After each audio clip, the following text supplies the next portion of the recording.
सोचिए 10,000 फीट की ऊंचाई से गिरना और फिर भी जिंदा बच जाना, ये नामुमकिन जैसा लगता है। लेकिन ये कहानी है एक 17 साल की लड़की की जिसने मौत के मुंह से जिंदा आ गई, वो भी दुनिया के सबसे खतरनाक जंगल अमेज़न से, जिसका नाम था जुलियानी कोपीकेक।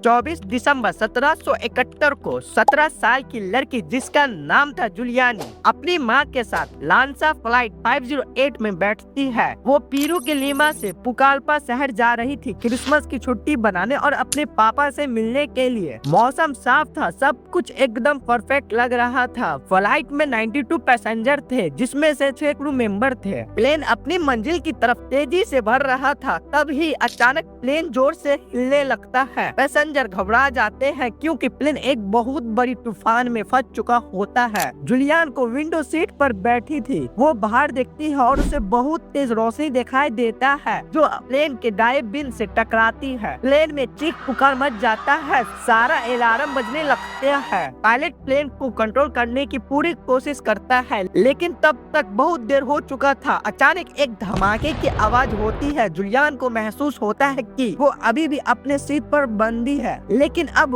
वो सीट प्लेन के अंदर नहीं, आसमान की बिजली के कारण प्लेन का टुकड़ा टुकड़ा हो चुका था और जुलियान सीट समेत 10,000 फीट की ऊंचाई से नीचे गिर रही थी। जब जुलियान को होश आता है तो वो खुद को घनों पेड़ों के बीच पाती है। उसकी हालत बहुत खराब है, कॉलर बोन टूट चुका है, शरीर पर बहुत गहरी जख्म है, लेकिन वो जिंदा है। उसे यकीन नहीं हो रहा था कि वो इतनी ऊंचाई से गिरकर भी जिंदा बच गई, लेकिन अब उसे समझ में आता है कि उसकी असली लड़ाई अब शुरू हुई है। वो इस वक्त दुनिया की सबसे खतरनाक जंगल अमेज़न रेन फॉरेस्ट में थी। उसे पता है उसे यहाँ से निकलना होगा, लेकिन वो जानती थी कि यह कोई आसान काम नहीं है। उसने अपने पापा से सुना था जो एक बायोलॉजिस्ट थे, अगर कभी जंगल में गुम हो जाओ तो सबसे पहले पानी का सोर्स ढूंढो और उसे फॉलो करते रहो। तभी अमृता को दूर से गिरोह की आवाज सुनाई देती है। उसे याद आता है उसकी माँ ने कहा था जहाँ गिद्ध होती है वह कोई न कोई डेड बॉडी जरूर होता है। वो आवाज की दिशा में चलना शुरू कर देती है और थोड़ी देर बाद उसे 3 पैसेंजर की डेड बॉडी दिखाई देती है। जुलियान डरते हुए पास जाती है ये देखने की कहीं उनमें से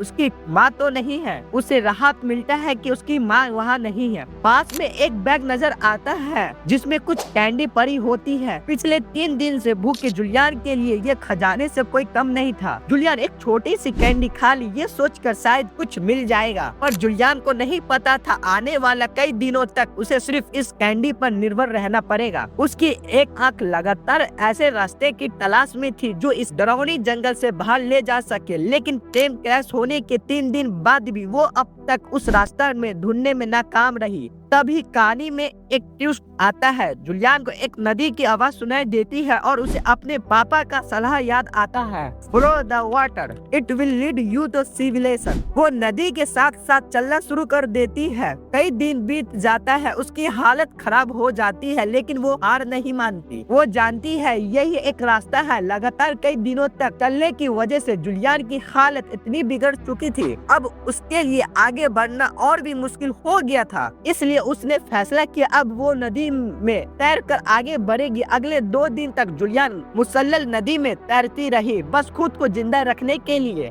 इस जंगल में अब 8 दिन गुजर चुका था और 17 साल की जुलियान अपने सर्वाइवल के लिए हर मुमकिन कोशिश कर रही थी। भूख से परेशान होकर उसने मेढक खाने का सोचा, लेकिन उसके जिस्म में इतनी भी ताकत नहीं थी जो वो मेढक पकड़ सके। इन सारी परेशानी से जूझते हुए जुलियान ने आगे बढ़ना जारी रखा। तभी एक और मुसीबत ने घेर लिया। नदी में तैरते हुए जुलियान को अपने बाजू पर कुछ सिरसिरा महसूस होता है, जैसे कोई चीज उसे जख्म के अंदर खा रही हो। घबरा कर वो तुरंत नदी से बाहर निकलती है और अपने जख्म को देखती है। देखते हुए उसे पता चलता है कि उसकी जख्म में कीड़ा पड़ चुका है। ये देखकर जुलियान जोर से चिल्लाने लगती है, लेकिन इस वीरान जंगल में उसकी चिल्लाने की आवाज सुनने वाला कोई नहीं था। ये जानकर भी जुलियान ने हिम्मत नहीं हारा और फिर से आगे बढ़ने का फैसला किया। अब जुलियान को इस जंगल में 10 दिन हो चुका था और वो धीरे धीरे नदी के साथ आगे बढ़ रही थी। वो almost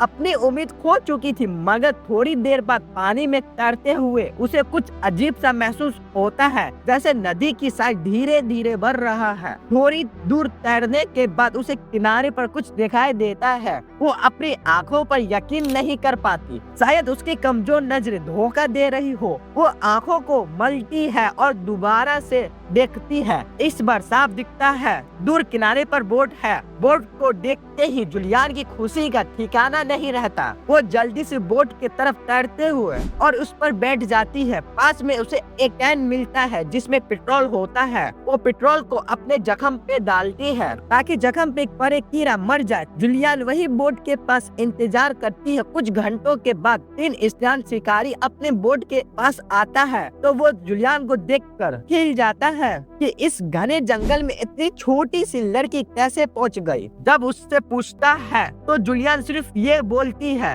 last of flight 508 passenger है, और बेहोश हो जाती है। ये सुनते हुए वो समझ जाते हैं कि उन्होंने एक चमत्कार को देखा। वो उसे ठीक सलामत बाहर निकालते हैं और इस तरह अमृता की अनहोनी कहानी दुनिया के सामने आती है। ये एक सर्वाइवल की कहानी नहीं है, बल्कि इंसान की जज्बा और हिम्मत की कहानी है।